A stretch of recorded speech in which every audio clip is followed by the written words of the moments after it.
Hi everyone, welcome back to another 21 and Sensory podcast episode with me, Emily. On today's show, I have the awesome Matt. Matt is an ADHD parent, partner, and self-taught artist who is currently located near Baltimore. He specialises in things like ads, album covers, packaging, merch design, social posts and stories, and all things marketing and branding. So I've been following Matt for a while on their epic Instagram account called @PrettyCoolStrangers. And at this point, I'm basically obsessed with his design video tutorials on how he makes posters and the posts on recommendations for fonts. So yeah, I can't wait to chat to Matt. So Matt, do you want to say hello? Sure. Hello. Hi, everybody. Thanks so much for being up for coming on. Yeah, absolutely. I'm excited. Cool. So, first question I usually ask people is about their diagnoses. So, um, yeah, no pressure to talk about anything you don't want to, but kind of what led you to go forward for diagnosis and how did it come about? Sure. Last summer, I was using TikTok a lot and started randomly kind of getting fed content from ADHD creators. And I was just like, these experiences and these habits are really starting to remind me of myself. Um, and I was fairly certain I'd kind of stumbled onto something. I remember seeing something where the creator mentioned that they would always describe themselves as a Swiss Army knife employee. And I had had that on my resume for like years and was like, oh, cool. Ding, ding, ding. That's it. Like, without a doubt. Um, so towards the end of the year, I finally got an appointment with a nurse practitioner near me. And at the end of our first session, she said, it's safe to say you have ADHD severely. And it was just like super funny. It was like a great way to kind of like kick off that relationship with her. Mm-hmm. As far as like my autism diagnosis, that's a self-diagnosis, which had a lot of indicators. In high school, I read this Curious Incident of the Dog in the Nighttime, Mm-hmm. and the main character, and that's like a 15 or 16-year-old with autism, and I was like related a lot with a lot of the like pattern recognition stuff like that he had, and then ended up working for several years with a local nonprofit that serves autistic adults with like community integration and stuff like that. Just kind of like saw more and more of these things. And then once I had kids, I quickly discovered some like fun sensory sensitivities and routine challenges, and just Okay. kind of like that overall chaos of that new lifestyle. I was just like, okay, cool. Without a doubt, like it's definitely kind of these two things working in tandem. Mm-hmm. Okay. Wow, that's so interesting. Do you mind me asking what age you were when you got your ADHD diagnosis? Yeah, it was end of last year. It was just shy of 33, like a month and a half before I turned 33. Mm-hmm. How did you feel after it? Did you feel like a sense of relief, or did you feel like there was so much coming back to you from like childhood and stuff? I feel like.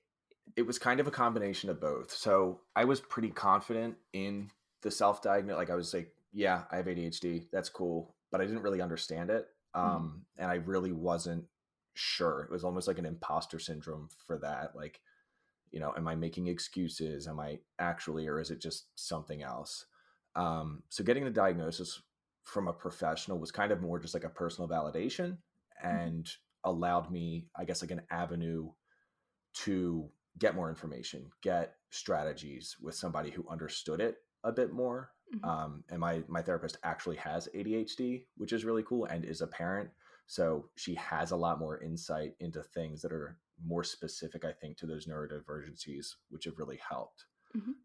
But it definitely has provided a lot of like, why did things in the past happen the way they did? Why was I making decisions the way that I was? Like, why are the behaviors now that I'm like working on improving happening the way that they are? It's not just me. It's things like, rejection sensitive dysphoria is like a big topic in our household now. And, you know, stuff like that has allowed me to kind of look at myself and how I got here in a much different light. Mhm. It's really interesting to hear as well that, like, you found a good therapist because a lot of people I talk to really struggle to find someone who gets them, and the fact that your therapist has ADHD and children, that sounds like you found someone in like the same boat as you almost. Yeah, her children are older, but like she even as far as like writing like medications and stuff like that, whether I'm like apprehensive or not, she's amazing. I like couldn't say enough. Like she's recommended like journals and like planners and stuff that she thinks would help, because I suck at those things. Like most people with ADHD, I just can't stick with keeping myself organized for very long. Mhm. So she just has experience and insight and knowledge that I just like am so grateful for. And it just happened like again, just kind of at random. Mhm. And sort of before you saw like the ADHD content on TikTok, did you have any other inkling, any other idea at all? Like, was it ever mentioned in your childhood? I'd be interested to know. Not ADHD specifically. Again, like the autism thing, it always kind of stuck out from like high school on. But Mhm. like I was a server for like 11 years and was like, there's no way I can have autism because I know how to talk to people, which was really just like masking over, essentially Yeah. realized I had just been masking most of my life. And like, I know how to talk to people. I have jobs. I'm like, I was always really good in school, but that was never really picked up on as like, people are like, you don't study, but you know all this stuff. You don't practice your instrument, but you can play everything like really well. That's cool. Mhm. You know what I mean? Like I just was quick at picking stuff up like that. And as I kind of, I guess, moved into like the real world, um, there just like wasn't a lot of direction. So I just kind of fell into a lot of like weird habits and like just this like, meh, I'm just like making money, paying bills, and not really doing anything. Mhm. Um, so yeah, it just kind of came out of left field, and then like just snowballed like really exponentially into like, oh, I'm this complete, like there's parts of me that are the same, but I'm a much different person than I think I am. Mhm. And it's like helped with a lot of like growth work and a lot of just like, I think just like introspection. Mhm. It's really interesting to hear like how you kind of came kind of round to it almost, and like you talking about like kind of jobs and stuff like that. Do you feel like you mentioned kind of masking and stuff like that? Do you feel like you've had to do that throughout like any jobs you've had? Like, have you ever kind of explained to an employer like the difficulties you might kind of have, or do you think you always kind of like suppressed like how you were feeling? I think that was most of it. When I was like when I was a server, I just didn't really know. I had no Mhm. idea. So there were a lot of struggles that came with that job that I think would have been better explained had I known. Like if it was really slow and there wasn't a lot going on, I would just try as desperately as I could to get out of the building. Like switching shifts, like I would just berate people to get out of the building because I was just Mhm. bored. It was just like that stagnancy of like I'm so understimulated. I don't want to be here. This is a waste of my time. I got to go. And that got me in a lot of like trouble and a lot of criticism with that. As I moved out of that into like I guess more professional settings, I still didn't really have an idea, and I think it was less masking as much as I think at the time I really felt like the needs and or I'm trying to think of the word, accommodations that I guess I thought I needed, I couldn't advocate for, or that I Mhm. wouldn't get if I advocated for them. So my last job was a different nonprofit that did like family services um, in Maryland, and I was able to, once I got my ADHD diagnosis and was like leaning towards that, like say, hey, these like overhead lights in the back are really bright. Can we take the light bulbs out of them? Or hey, if I have to sit through an hour and a half, 2 hour meeting with you guys, I need to go on like a 20, 30-minute walk around the complex after that to like decompress. Mhm. Um, which was helpful, but it's having a 9 to 5 was just something I realized. It was literally right after I got diagnosed, got medicated, and quit my job like 4 days later. I just was like, I can't do this anymore. I need to Mhm. do something different. Um, I needed the freedom and the flexibility that came with, you know, being at home. Mhm. And that leads beautifully on to my next question, which is chatting about what you're currently doing and your design journey. And I know you've kind of mentioned to me when this kind of all like started, and you've kind of given us a bit of a kind of hint, but do you want to explain sort of your kind of career shift?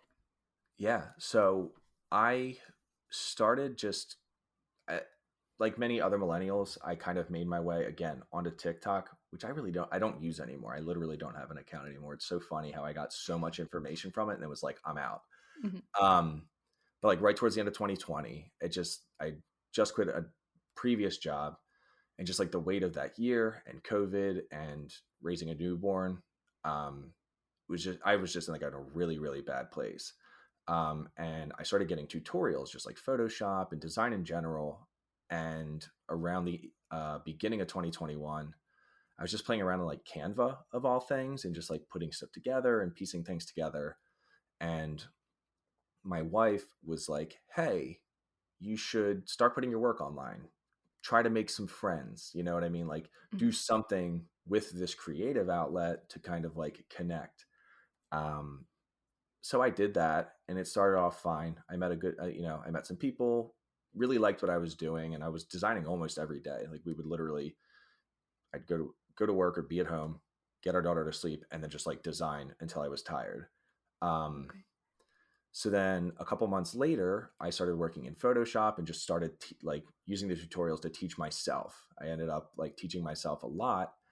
Um, and as that progressed, I did a lot more with like texture, and my style started to evolve into the kind of like what it is now, this like weird, bold, controlled chaos kind of thing.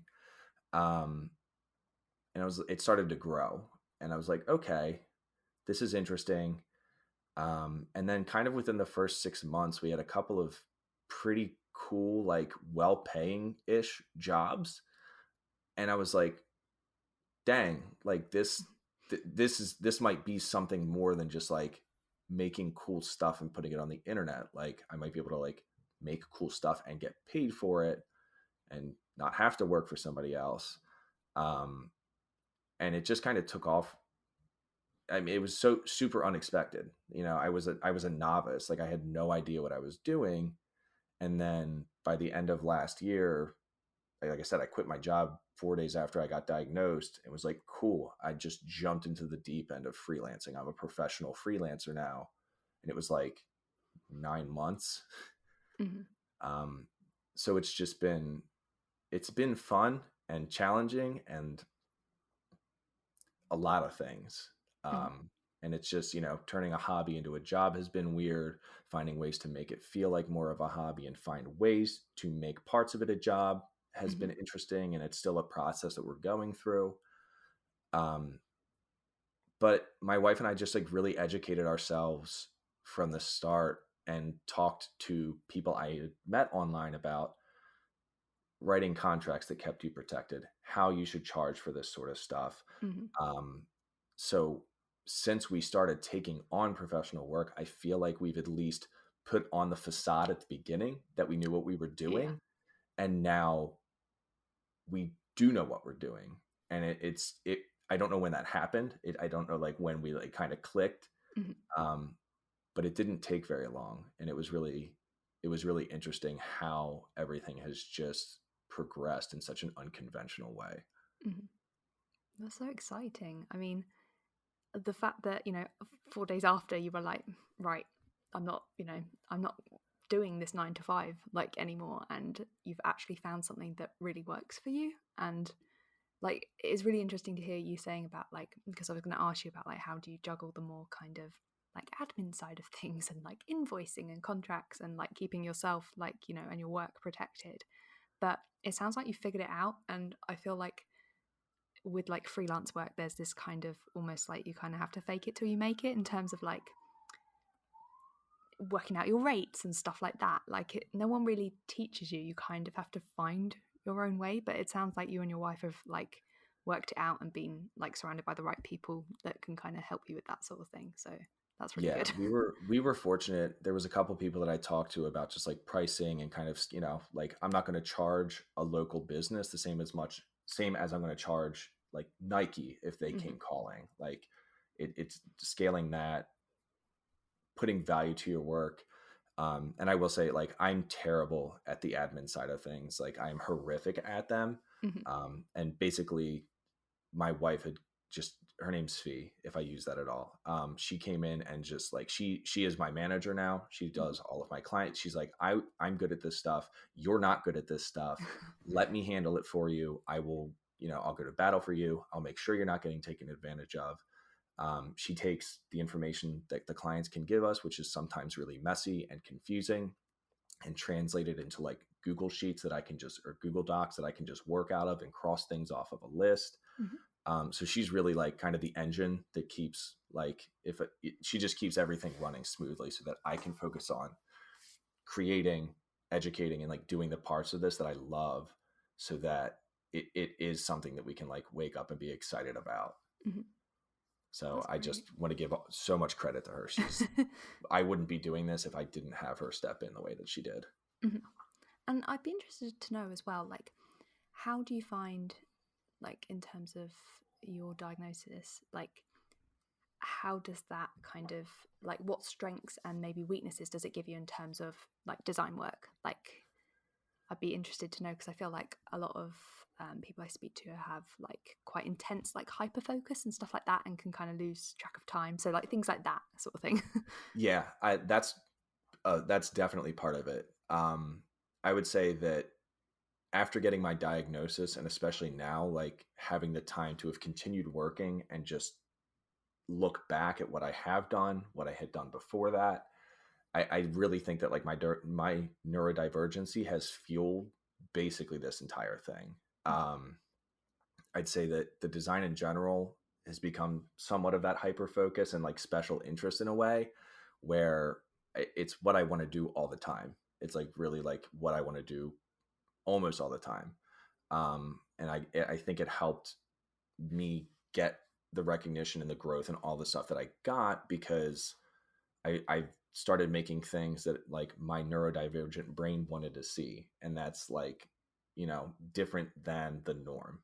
Mhm. um so a lot of people were making things that look similar, or making things that were, just more by the book, art schooly kind of like Yeah. stuff. And I just was like, I am tired of seeing that. I'm going to make weird stuff that looks different that I really like, Mhm. and am fortunate that other people really like that too. Mhm. But it just came from this like obsession. I like really got into trying to make my digital work look real, like it had been printed out, worn out for a while, and then scanned back in or something at some point. Mhm. And I just got so focused on like, how do I achieve this? How do I achieve this? How do I achieve this? Mhm. And those are a couple of the things that have led to like the growth and the client work and the stuff that we've done. But that's also come at, like I mentioned, like admin stuff is something I still struggle with. Like even in trying to make real, like the educational reels, and trying to do other stuff like that, I have a terrible time like conceptualizing them ahead of time, scheduling stuff like that out. Even if I do that, executing those things, um, and then like the hyper focus, the time blindness is really like the thing that gets me the most. Is I'll be like, hey, I'm gonna run downstairs, and if you can handle the kids for like an hour, I'm gonna just go run down and do something. Mhm. And then it's like 3.5 hours later, I haven't looked at the clock, I haven't drank water, I skipped a meal, and I'm like out of breath, but I made something really cool and I'm really Mhm. happy about it. Um, but it's just funny how it like plays on both ends, Mhm. where I get this like weird, cool, creative superpower, but then I'm also like hindered by the fact that now that I'm doing it full time, there's other boring, undesirable work that I don't want to do that, you know, is kind of in my hands. Mhm. So I'm just like working on ways to get better at that. Mhm. And, like, in terms of, like, ways of working, like your design process, like, I remember on your website, and I'm gonna literally reference it. You put, I rarely reference inspiration or plan out my work ahead of time, preferring to let my brain and inspiration take the wheel and put something new out into the world. And I'm always like really fascinated by people's design processes.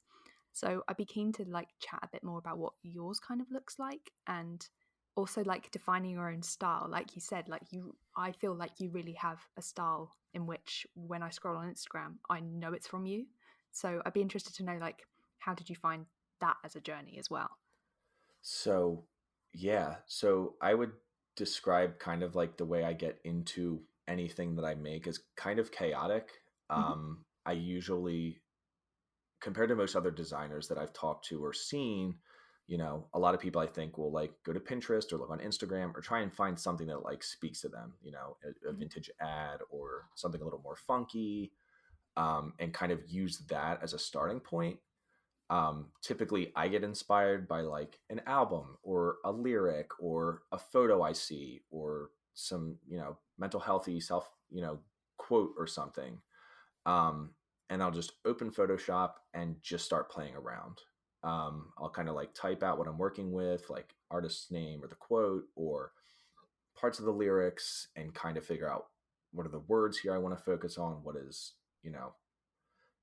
and that's about as much thought as, like, I think like concentrated thought usually goes into it, is like, what's the typography look like? And I usually only do like one or two iterations Hmm. or do like 50 and get off my computer. I'm like, this isn't working. I'll just come back to it.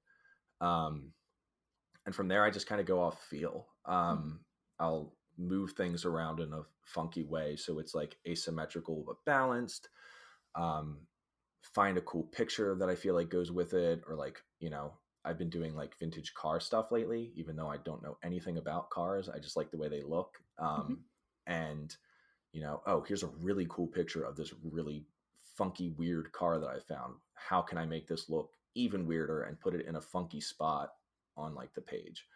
Um, and yeah, it just kind of goes off. I don't know if instinct, I guess, is the right word at this point, but just like what feels right. It's kind of hard to, I think, verbalize it in a way that makes sense. It's just stuff. I just like find stuff that I want to put into the design and then just rearrange it until it fits. Hmm. Um, so it kind of depends if I'm doing something like really bold and busy with like bright yellow text that's like hard to read and a whole bunch of other stuff, or if I'm doing a simpler, like a car layout or something like that. I think I've gotten a lot of the following and recognition that I have because of that kind of the controlled chaos and like the texturing stuff that I do. Hmm. Um, and again, I think that finding my way into doing that stuff just came from a need to make something that I wasn't seeing already. Hmm. I've even had a couple of people, which has meant a lot to me, say things like, you've basically kind of created a genre of design because this stuff didn't exist before.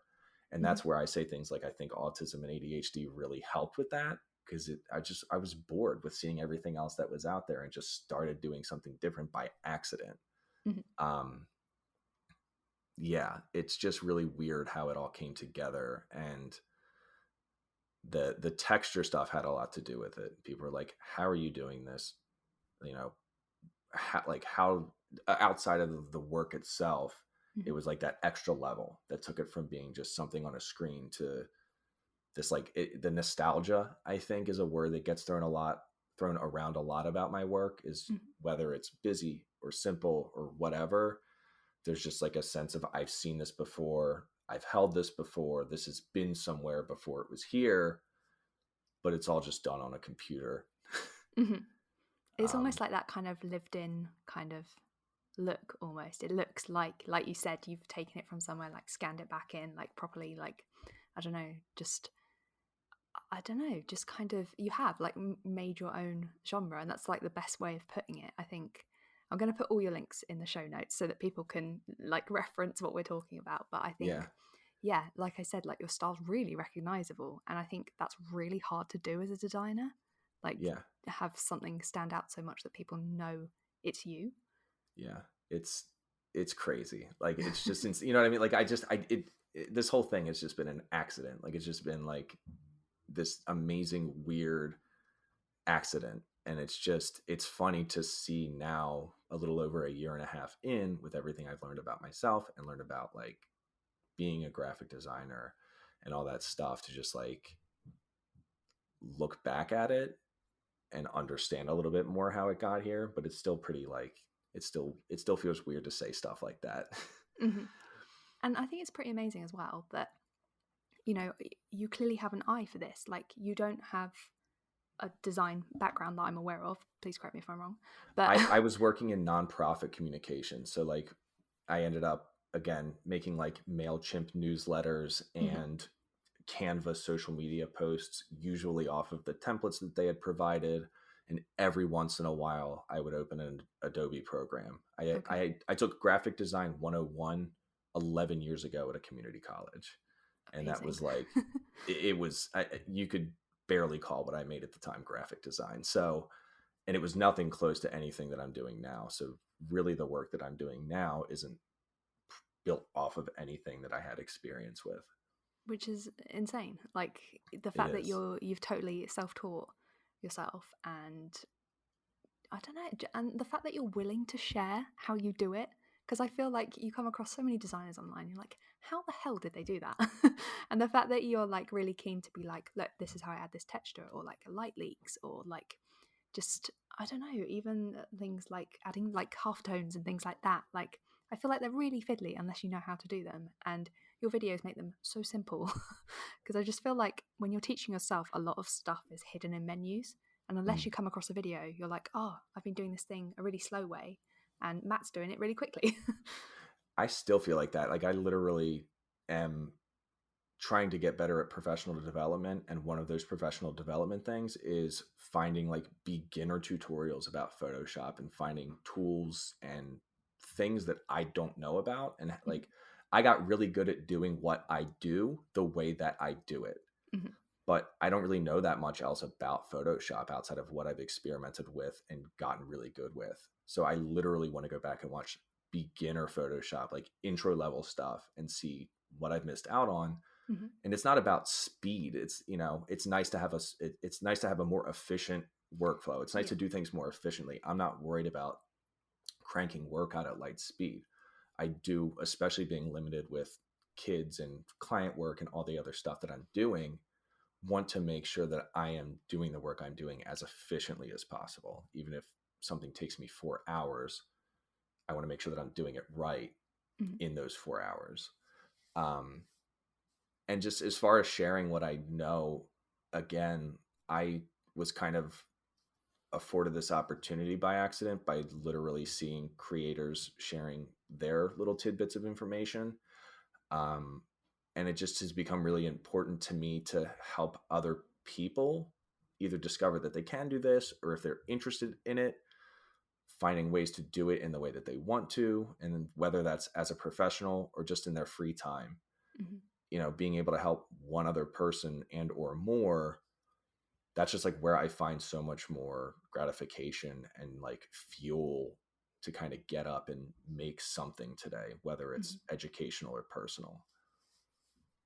And how do you find, kind of talking more about like educational, personal, and client work, how do you find like juggling them? Like, do you have a kind of, I don't know, like a day for yourself kind of thing where you make your own things? Or like, I know you mentioned that your wife kind of encouraged you to post online. Like, how did you start, like, you know, posting on Instagram and stuff like that? And how do you balance it?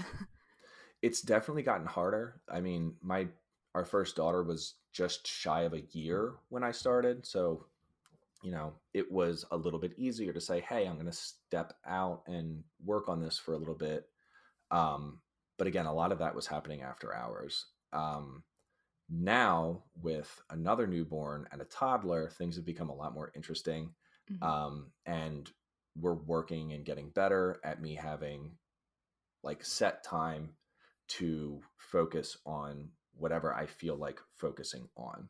Um, and I was finding a lot of frustration with, this is like Instagram specific jargon, but like they started shifting algorithms and stuff like that to where they're trying to catch up with TikTok. They're pushing a ton of video content, and a lot of like creators like myself who are making still designs, photographs, Mhm. stuff like that. We're just seeing like there was just a lot of frustration to be had when that shift happened. Um, and I was just killing myself, like forcing creativity, forcing inspiration. Like, you have to sit down and design something today because you're barely getting X amount of whatever as it is. And now that I've kind of shifted what I'm doing to make that video content, it's actually been really refreshing and has allowed my personal creative processes to, I guess, get the time that they need to kind of like ruminate and or come about naturally. Mhm. So I can make a handful of videos in a week and make one or two things for myself, and I'm seeing better results as far as social media goes because of that. Mhm. um, so it allows me more flexibility to focus on client work. It allows me an ability to make video that I want to make, and I'm getting better at that over time. I'm getting, again, more efficient with that over time. um, and we're actually looking at ways to kind of build on that by looking into like offering webinars, moving into YouTube to provide like longer format stuff, because it's even with as, I guess, in depth as I can get in 45 seconds, 30 seconds on Yeah. Instagram. I know neurotypical and neurodivergent that isn't the easiest way to get that information. So moving into YouTube and being able to provide slower paced things that can be paused and rewatched easier, they're more digestible, and that allows more people to get that information that I'm like so desperate to get out. Mhm. It's really interesting to hear like how you're shifting with the times and trying to like not stay relevant, but like just stay on top of the algorithms and stuff, because yeah, it's exactly that if you're an artist or a designer and you're making static stuff, at the moment there seems to be this real thing around like reels, and I know they're really like fiddly to make, but just the fact that you appreciate that actually longer form content could suit people who are like neurodivergent as well, like that's really good. And I definitely think like being able to pause and like come back to stuff as someone who is autistic as well, like it's great to be able to do things at your own pace. And like you say, there's only so much you can fit in, like I don't know, 40 to like 60 seconds or whatever, like And it's quick. Like that's the thing, is yeah. it's like what I typically do, even if I see something that I can't pause, I'll just screen record it and download it on my phone, and then just like half the speed on it. Mm-hmm. I'm like, cool, I can follow this, I can pause it.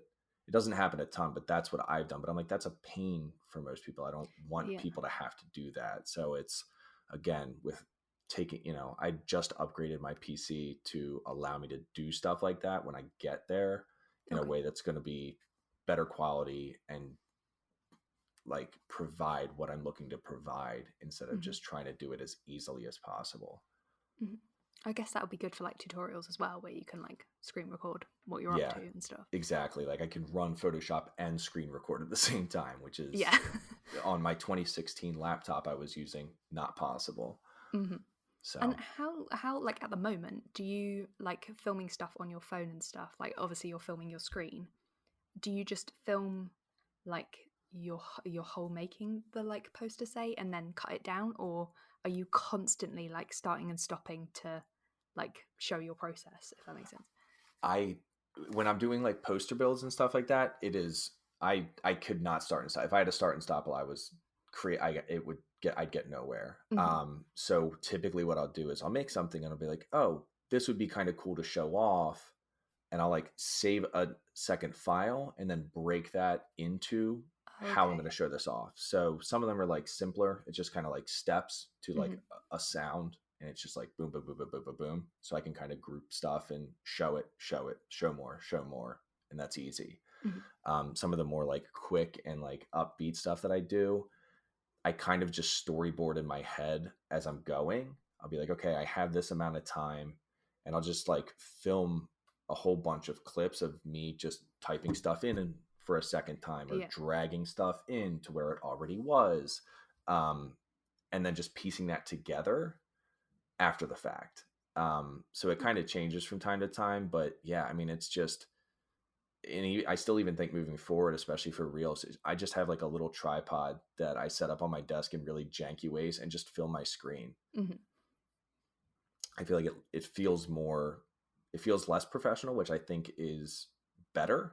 Like I'm not a Yeah. full studio service. I think it provides a little bit of like realism Hmm. while also allowing for more flexibility and like even as silly as it sounds, I think like more dynamic angles than just like a flat screen recording, which Yeah. can be pretty like boring, I think, to look at for 30, 40 seconds. Hmm. And I also feel like that kind of style makes it look more like doable, like for like anyone. Like you don't have to be someone that, you know, has like a background in graphic design, like to be able to experiment in Photoshop. Like I feel like you make it feel like more accessible than some other kind of more polished sort of like reels and things like that. Yeah, because it again, like that's what I want to do, and it's this funny balance between how can I make this educational and engaging? Like Hmm. how can I get it to like how can I make people want to watch this and learn from what they're watching? Um, and again, it's just something that I'm like figuring out with over time. Um, where I used to make stuff that was I think way too quick, and I've seen other creators who will have a lot of success with what their tutorials are that are like really really in my opinion like much slower paced. Hmm. But again, I think it just is allowing accessibility to other and more people by Hmm. like slowing it down and showing the like I think more intricate parts of the process. Hmm. And I also like appreciate as well that like we see you from time to time, like you throw in a bit of humor, you throw in a bit of like yourself, so people kind of get to know the person behind it, which I feel like not everyone does. And it is quite, I imagine it's slightly scary, but it is quite nice to kind of almost get to know you as well. That was something I really struggled with. I think for a while I was I think happy with the anonymity that came with what I was doing. Hmm. Um because it went from being like I'm Matt and I make stuff and I have 500 followers to oh my god, I'm a person. And I think it came down to a lot of like I don't want to be judged, I don't want this, I don't want Hmm. people to think I'm weird, I don't want whatever. um and yeah, it's definitely been very very scary, but I think again like finding ways to like I think like most neurodivergent people I have a pretty like weird out of just like left field sense of humor. Like it's just that like like what um and I think finding ways to take that and relate it to design, it's been challenging. And I think it just is it's helpful to see that like there's a person making this stuff, there's a person teaching you, and it's not like and they have a personality. Hmm. I feel like I see that from other people, and have just told myself, why are you so scared to do that too? So I'm trying to not be, and I enjoy making the silly stupid stuff. Like I enjoy making an idiot out of myself sometimes online. Hmm. um so it's been fun to get into. It's still a little bit scary. It's still a lot of it scary, but Hmm. it usually is received well, and then that kind of helps me be a little less scared the next Yeah. time I have like an idea to do something and show my face of all Hmm. things on the internet. And how do you find the kind of off the back of that, like how do you find the kind of growth that you've gone through and followers? I know followers and likes aren't everything. Obviously, they really help in terms of like self esteem and like knowing how you're doing, kind of thing. But how have you found the fact that you have over 100,000 followers? Kind of looking at your stuff. it's it's funny to me because I think that with the variety of things, like I'll do a mental health quote and then do like a pop punk lyric from 2002 and then a vintage car poster. Like I'll just like boom, boom, boom, and those will be three things I put out in a row. Mhm. And I think there there are a lot of people I think in my audience from a lot of different places. So I literally just took like a 2.5 week break for the first time without posting anything because I was getting really like comparative with what I was doing with X amount of followers to other accounts who like even that I'm friends with who also have a similar following, Mhm. who get a lot more engagement than I do. But they do their thing and they do it really well, and they're usually covering like a single subject matter. Yeah. So it's been interesting to like get to where I have this following, and am understanding more and more that as people are leaving and coming in, and there's like this turnover of like follower count and stuff, um, that as long as I continue to do what I want to do, I will be supported by people who want to see that. Mm. Um, and I think it's follower counts and stuff like that. I think overall are helpful, and it has allowed me to like land clients that I wouldn't have gotten otherwise. Mhm. Um, but it's kind of like that dart throw. Like if you have enough people looking, somebody who wants to pay you to do that is going to see it. But I know there's tons of accounts and like people I personally enjoy the work of a ton who have a couple thousand followers, Mhm. 10,000 followers, and they're doing like professional work for Halsey and bands I listen to and like all these other people because they got an in the industry and then started posting, or you know what I mean? And I went Mhm. from posting to getting an in Yeah. these industries. And so I think people think that X amount of followers means you're, you know, rich or famous or Yeah. whatever. And it's like at the end of the day, it's helpful to, you know, it's helpful for my business at this point to get exposure. Mhm. So, and as I'm looking to move into educational stuff, you know, I put a texture pack on my store that people can buy. And the more designers who I can teach that get inspired to do this and are looking at my work, cool, that's an extra $15 Mm. that I wouldn't have had. Mhm. And I get the added benefit of another person is making stuff now with this thing that I provided for them. Mhm. So it's a weird balance of prospective clients, people who just want to see what I'm making, and graphic designers who want to learn and get things from me so that they can make their own stuff. Mhm. Throughout this, I've just said that's really interesting, but it is. It um, is. It's weird. Like it's just yeah, so. it's such a varied audience, and I do feel like nowadays, like Instagram, especially for like illustrators and designers, is like such a great portfolio. I know like website portfolios are the way to go. Like I have one and it is professional, but I feel like a lot of people just go straight to Instagram to see what you're doing and your kind of style and how you work kind of thing. And I feel like you said, it's really good for your business. It brings in a range of people and hopefully some more clients. But I think people do have this, I don't know, um, misunderstanding that followers account for how like popular your work is, Success. yeah, and Yeah. success and who's reaching out to you and stuff like that, when actually it doesn't always, like, yeah, it's tricky to explain that.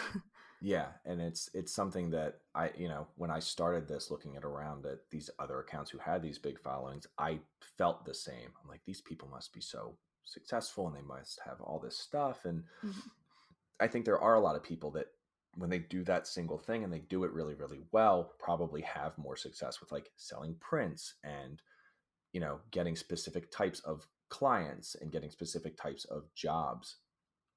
But we've looked a little bit at, I think, diversifying and you know, kind of taking educating specifically and having kind of like another pretty cool strangers thing that's like specifically for that, and having like a nice concentrated audience of aspiring or like novice beginner designers where, you know, I'm not pushing other people away, quote unquote, by, you know, hey, these are some cool fonts you can use, or this is a process I do. And someone's like, I just want to see another cool car poster. Why am I seeing this on my feed? See ya.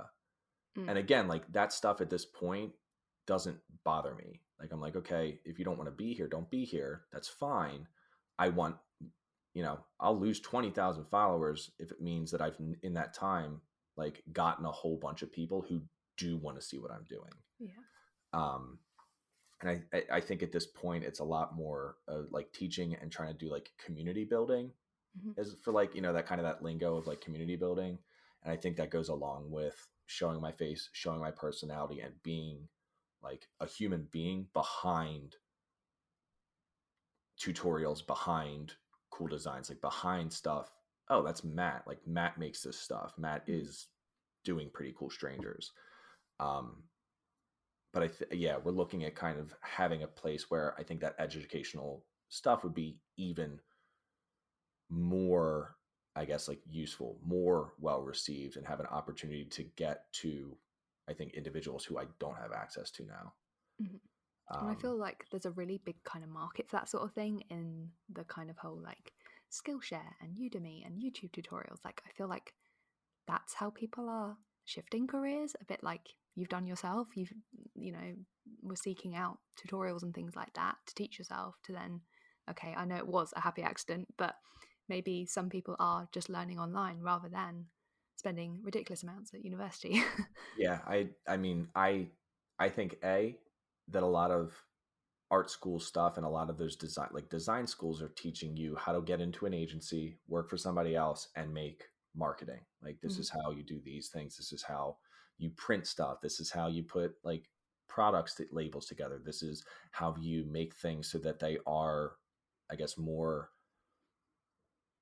aesthetic for a buyer or a customer, stuff like that. And mhm, I feel like they also just are teaching you the same. Like, you're in a class of 30 people, you're all being taught to do the same thing. mhm, um, Whereas if you're just learning processes, you can use those to apply to whatever you want to do. mhm. um, I literally like put couple of items into my shop that say "Don't go to art school." It was like something I was just like, "Don't like." There's so many opportunities and like so many places to learn online for free, Mhm. and any of that other like professional knowledge you can just go pick up. Like, there's still like basic fundamentals of graphic design that I can't keep straight in my head, like really basic terminology, where like, and I just Google it. I just look it up when I need to look it up. Mhm. And you know what I mean? Just like go, like you said, fake it till you make it. And eventually the stuff sets in. Eventually you figure it out. Eventually you don't feel like you're brand new at it anymore. And I just don't think it takes 4 years and thousands of dollars Yep. to do that. And then you end up doing it, I think, similarly to a lot of other people. Mhm. Anyways, like, it just seems like you said, there's a lot of better routes. And I get asked about those routes all the time. It's Mhm. like you said, Skillshare. I tell people, I'm like, when I have the time, when I'm able to move into that, I'm moving into that. But Mhm. like I said, a newborn and a toddler, and like Yeah. trying to get established in my first year as a freelancer, like, I feel like I've been luckier than probably most. Again, I have a fair platform to start, but like, we've done okay. We've like made it through this year, and like, but it's still taking time and effort to, even with, this following that people might perceive that I have, that it's not easy. And we're working really, really hard to do what we need to, so that not only are we getting established, but like we're enjoying what we're doing.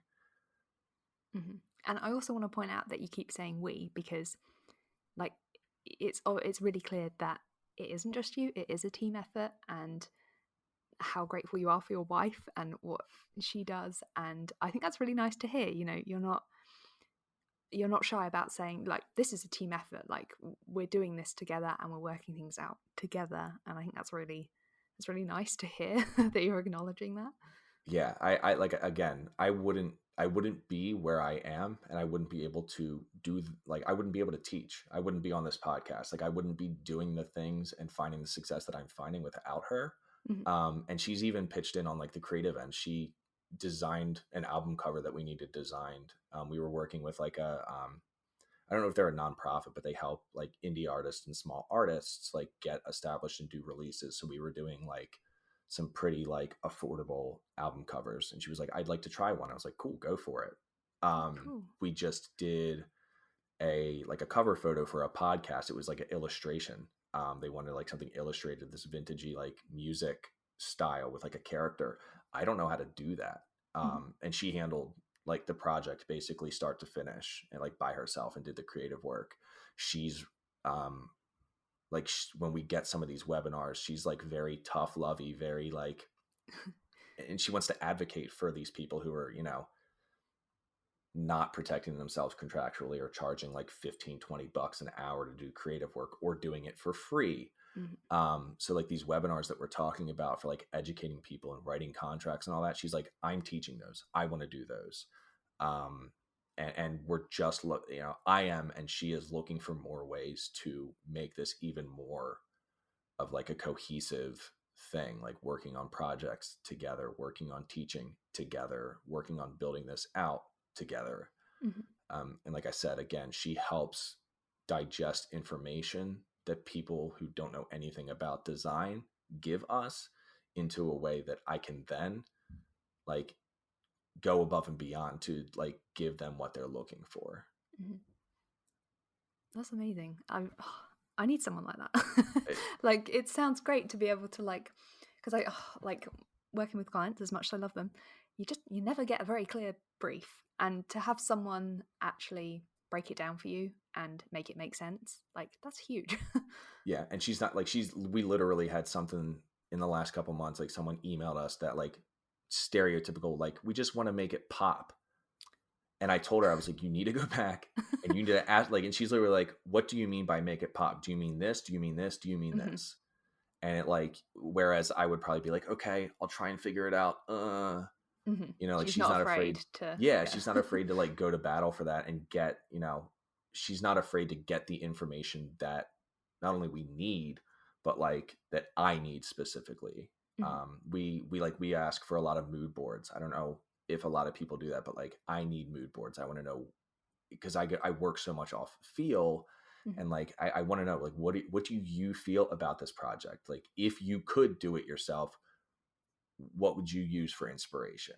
Okay. And it helps me with like a starting point. It helps me with, I think figuring out outside of like the language they're using, which can be kind of confusing sometimes. Mhm. It's a lot easier to like it's kind of like actions speak louder than words. Like I don't care what you're saying, show me what you want, or show me like roughly what you want, and then I'll know what I'm supposed to do.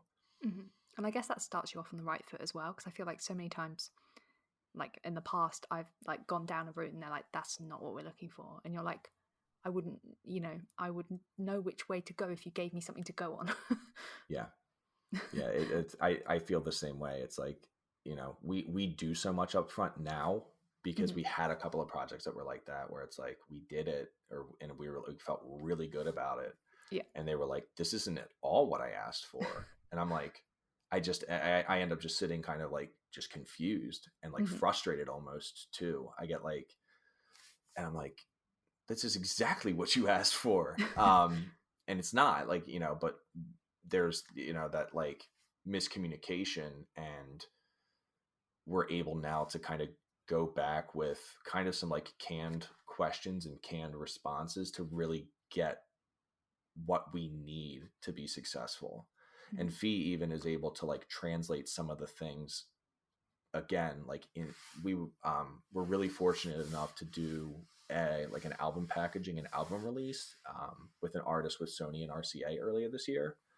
Cool. um, and the creative direction of the project shifted a lot as I started adding like my own flair into like the rounds of revisions. Like I sent them logos over, but I like put them all in a sheet with some like cool, like some pretty prototypical like my stuff, which wasn't really part of the creative direction. Mhm. And the artist was like, I guess, influenced by that. So as like the creative direction of the project literally started to change by the things I was including originally for what they asked for, to the point that everything got really muddled. And Fee literally, she found one thing I had made in January and was like, just this one thing, that's your creative direction. And it just clicked. I was like, cool. And then the rest of the project was like a breeze. It was so funny, like how I went from having literally no idea what I was supposed to do to like everything kind of just coming with ease Mhm. for like the next couple weeks. Mhm. It's having that, isn't it? Just having something to go off and something to not even reference, but just like you said, like a look or a feel. Like I can see how important that is to your process as well. Um, I was also going to ask you, what do you do in any spare time that I'm not sure if you have spare time? By the sounds of it, it sounds like you're very busy with work and family, but what do you like to do? And I know you mentioned like special interests as well, and obviously like design seems to be one of those. Like, how do you enjoy your spare time? Yeah, I when in like what we kind of outlined, I was like, I don't even know if I have an answer for this. But like, with baby number 2 in the mix, we're just like figuring out what that looks like. Hobbies and special interests have kind of taken not a back seat, but I've just had to figure out like when I have the time, what I can do and how. Mhm. So when I'm able to like get out and get like walks or get up in the morning, I really enjoy like audiobooks and podcasts that kind of align with like my own personal growth and like trauma healing stuff that I'm working on. Um, I love listening to music when I can, nice soundproof headphones, and like just kind of getting out of it, like out of the minutia. Mhm. Um, and just like I love watching YouTube videos about like Earth's history and just like outer space. I think with like how kind of chaotic and busy and stressful and like how personal things can feel with like sharing art online. I really enjoy like learning about that stuff because it's just kind of it's like that whole little blue dot philosophy of like we're these tiny things on this tiny thing in this Mhm. giant thing. Um, and I just like really enjoy learning about that stuff. Mhm. So I also just spend an inordinate amount of time watching Bluey and Monsters at Work on the couch with my toddler. That's just Excellent. like, and I've just honestly come to really enjoy doing that too. Mhm. Oh, that's But yeah, nice. it's very limited as far as like the personal me Mhm. time.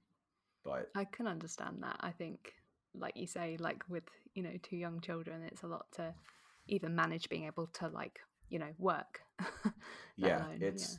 it's I honestly, outside of like the neurodivergency fueling a lot of this stuff, I think having my daughters, but especially my toddler, like I feel like I hold myself more accountable to do things the right way Mhm. and, like be, so when she grows up and as she's growing up, she can see that she has opportunities. She can go after the things that she wants to do in a way that is atypical. Mhm. Um, and that I'm doing it right, that I'm not being greedy, that I'm not being, egotistical, that I'm not, doing all these other things that are traits I wouldn't want her to see in me. Mhm. So it really helps me, I think, with keeping the right perspective. And again, just like holding myself accountable for the way that I'm acting, for the way that I'm treating pretty cool strangers, for the way that, all this stuff is kind of unfolding.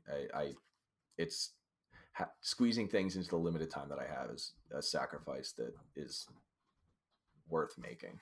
Mhm. It's hard. It's insane, but it's, it's the best. It sounds it. One last question I wanted to ask you because I realise we've been talking for almost an hour and it's gone really quickly.